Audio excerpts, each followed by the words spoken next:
मारने से क्षय रोग का पीड़ित हो जाता है।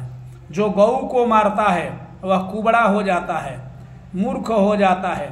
जो कन्या को मारता है और मारने वाला होता है वही दूसरे जन्म में कोढ़ी हो जाता है।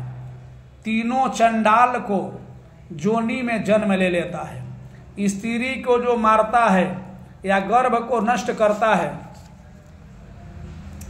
वैसे लोग हर समय कुलीन नामक दानव में जन्म ले लेते हैं या मच्छर जाति में जन्म लेते हैं। ये जो है गणुर पुराण का इतिहास आपसे मैं सुनाता हूं, जो कि ध्यान से सुनना है और इसको समझना होगा। इसलिए हत्या किसी को मारपीट नहीं करना चाहिए।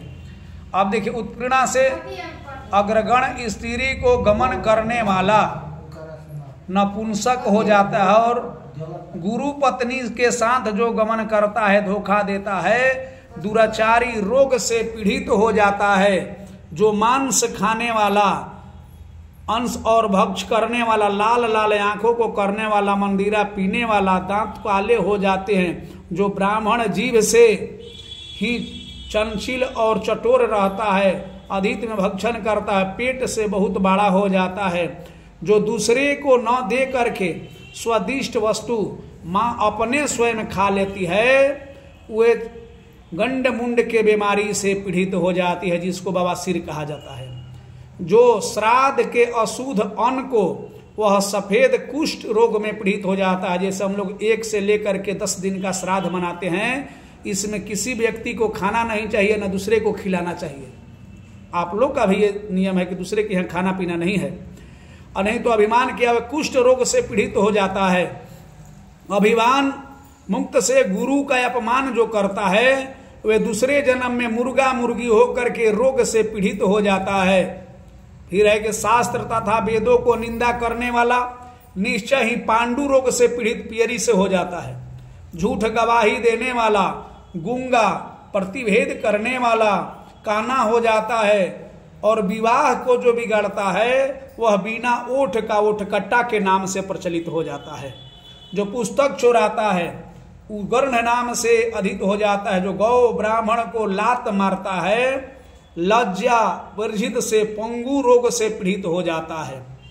जो व्यक्ति अल्पावस्था में गिरदबंद से इक्वाक्षित करने से आग लगाता है, वह बाल खटमल मांस बेचने वाला के तरह से मंसप्रक्षित हो जाता है।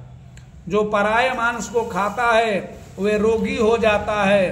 तत्अर्चित करने वाला, रत्न चुराने वाला नीच कुल में उत्पन्न होता है। बुरे नख वाला, सोता अक्षित करने वाला, सोना चुराने वाला और धातुओं को चुराने वाला निर्धन हो जाता है। इसीलिए शास्त्र में धन, सोना चुराना, सोना भुलाना, सोना मिलना दोनों के लिए गलत निर्णय दिया गया है, ठीक नहीं है।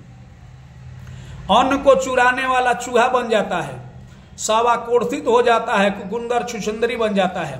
धातु को चुराने वाला निर्धन हो जाता है, अन्न चुराने वाला चूहा हो जाता है, आदि चुराने वाला गिरतिंत हो जाता है, जल को चुराने वाला पपीहा बन जाता है, विष को चुराने वाला बिच्छू बन जाता है, पत्ते को, साग को आदि चुराने वाला मोर हो जाता है, मधु को चुराने वाला डंक, गंध चुराने वाला छुछुंदर, चुराक्षित करने वाला चींटी, मांस चुराने वाला गिद्ध हो जाता है, फल फूल पान को चुराने वाला बंदर के जोनी में जन्म लेता है, त्रिप्स, कपास और जूता आदि चुराने वाला भेड़ा, बकरा, बकरी बन जाता है।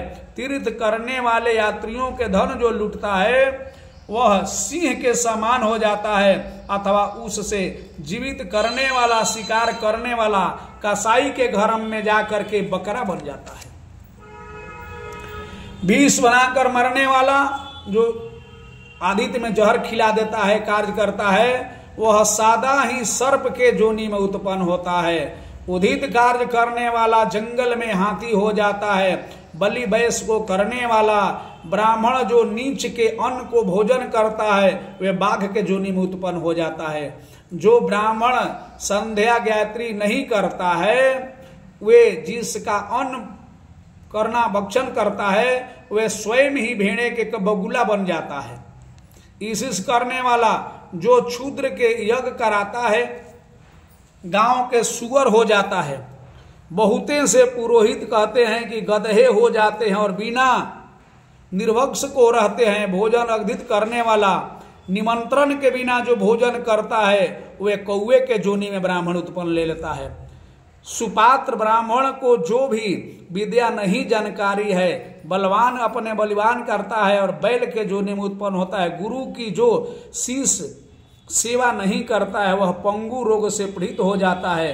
विवाद करने वाला ब्राह्मण जो जीवन वाला वर्धित करता है, गुरु जवाब को देने वाला ब्रह्म राक्षस बैताल बन जाता है। ये ध्यान दे करके हम लोग को कथा को सुनना, सब समय कार्य करना होता है। जो गुरु माता पिता भाई बहन बैर करने वाला होता है, हजारों जन्म लेता है और फिर गर्भ में ही नष्ट हो जाया करता है, जिसको हम लोग 7 5 3 गिनती करते हैं। सास को जो गाली देने वाला होता है, जोंक में जन्म ले लेता है। नित कलह करने वाला अपने पति को धिक्कारने वाली जोकिन के रूप में हो जाती है। अपने पति को जो स्त्री छोड़कर दूसरे पुरुष को प्रीति रखती है वो गोह में हो जाती है या दुमुहवा सांप बन जाती है। ये गणुर पुराण का सवाल है जो कि हम लोग इसीलिए डालते हैं फेसबुक पर, सुन करके भी कुछ आदमी को ध्यान आवे। यह शास्त्र के वाच करने पर कुछ भी गमन हो या पार्थ हो, ज्ञान हो और इसमें सुधार है तो बहुत अच्छा हम लोग मानेंगे। अगर कुछ सुनने पर हमारे पास में 5500 आदमी करीब करीब हमारे से जुटे हुए हैं, 80 में से 100 आदमी अगर सुधर जाते हैं तो हम अपने आप को बहुत भाग्यशाली मानेंगे और भगवान को नमन करेंगे कि सबको कुछ न कुछ ज्ञान मिले।